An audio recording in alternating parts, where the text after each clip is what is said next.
मुरगिरी परिसरातील मुसळधार पावसाचा स्पेशल रिपोर्ट। दमदार पाऊस, व्यावसायिकांच्यासह शेतकऱ्यांचे मोठे नुकसान, तर मोरणा विभागातील अनेक गावांचा संपर्क तुटला।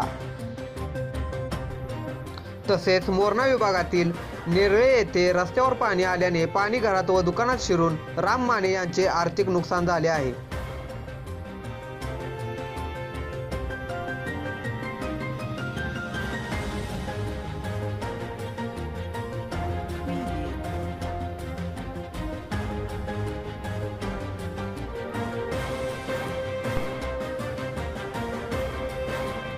मुरगिरी बाजारपेठेत ओढ्याचे पाणी शिरल्याने दुकानदार सुनील खामकरसह अनेक दुकानदारांच्या दुकानात पाणी शिरल्याने त्यांच्या दुकानातील साहित्य भिजून नुकसान झाले आहे।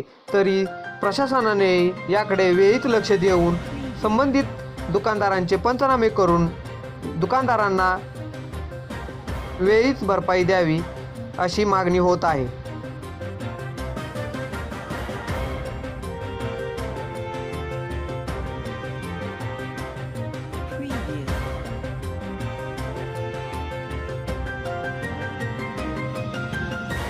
दोन दिवस पडणाऱ्या मुसळधार पावसामुळे हुंबरणे, काहीर, आंबेघर, वरंडेवाडी, वरपेवाडी, गोकुळ या गावांचा संपर्क तुटला आहे।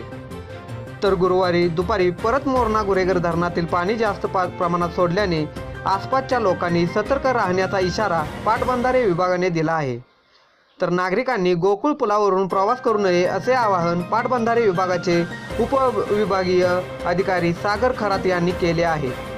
एकंदरीत सलग 2 दिवस सुरू असलेला दमदार पाऊस याने परिणामी बळीराजाला एका बाजूने खुशी केले, मात्र लावलेली भात रोप पाण्यात वाहूनही गेली, त्यामुळे दुसऱ्या बाजूने चिंतेतही टाकले आहे।